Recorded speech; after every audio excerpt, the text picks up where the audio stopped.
15 अगस्त आ चुका है और इसी के साथ पैसा लाइव लेके आया है आपके लिए ये खास वीडियो, जिसमें हम खास तौर पर बताएंगे कि आर्म्ड फोर्सेस या कहें जो लोग देश की रक्षा करते हैं वो अपनी फाइनेंशियल प्लानिंग कैसे करें। जो लोग फौज में हैं उनके कई तरह के बेनिफिट्स तो मिलते ही हैं, जैसे इंश्योरेंस बेनिफिट्स और तो और रिटायरमेंट बेनिफिट्स, लेकिन क्या जिंदगी बिताने के लिए इतना बहुत है? बिल्कुल नहीं। आज हम आपको बताएंगे कि एक आइडियल पोर्टफोलियो में क्या क्या होना चाहिए। सबसे पहले बात करते हैं इमरजेंसी फंड की। आर्म फोर्सेस में सबके पास इमरजेंसी फंड तो होना ही होना चाहिए। उनके पास कम से कम 6 महीने का इमरजेंसी फंड होना चाहिए जो उनकी जरूरतों को पूरा कर सके। इसका पेंशन से कोई लेना देना नहीं है। इमरजेंसी फंड के लिए आप अपने पैसे को किसी एफडी में डाल के ग्रो करा सकते हैं या फिर अच्छे से किसी लिक्विड फंड में।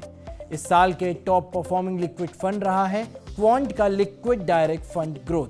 आपको बता दें कि इस फंड ने 5 साल में 7.2% का एनुअल रिटर्न दिया है। फिर आता है नाम इंश्योरेंस का। सबसे पहले तो फौजियों को देखना चाहिए कि उनको फौज से कितना इंश्योरेंस मिल रहा है और क्या उनकी ज़रूरतों के हिसाब से इतना इंश्योरेंस काफ़ी है। अक्सर लोग इंश्योरेंस लेते वक्त एक राउंड फिगर जैसे 1 करोड़ 50 लाख अमूमन इसी तरह के आसपास का इंश्योरेंस ले लेते हैं, जो कि गलत है। इन दोनों के बाद आता है नाम फाइनेंशियल गोल्स का, यानी आगे मेरी क्या क्या ज़रूरतें आने वाली हैं उसके हिसाब से प्लानिंग करना, जैसे बच्चों की पढ़ाई या फिर कोई भी ऐसी अहम ज़रूरत। इसके लिए आप आज ही से निवेश करना शुरू करें, क्योंकि तभी आगे जाकर आप इन ज़रूरतों के हिसाब से अपने एक्सपेंसेस मैनेज कर सकेंगे। लेकिन इसी से सवाल उठता है कि निवेश कहाँ करना चाहिए। इन दिनों डिफेंस फंड्स ने लोगों का ध्यान काफ़ी आकर्षित किया हुआ है, क्योंकि ये थीमेटिक फंड्स होते हैं तो ये एक ही सेक्टर में ज़्यादा निवेश करते हैं। सबसे पहले नाम आता है HDFC डिफेंस फंड का। फंड ने एक साल में 112.48% का रिटर्न दिया है। 6 महीने में 121.0% का रिटर्न फंड ने दिया हुआ है। इसके बाद नाम आता है Motilal Oswal Nifty India defence index fund का। फंड ने एक साल में 206% का रिटर्न दिया है, 3 साल में 108% का और 5 साल में 81.15% का रिटर्न अपने इन्वेस्टर्स को दिया हुआ है।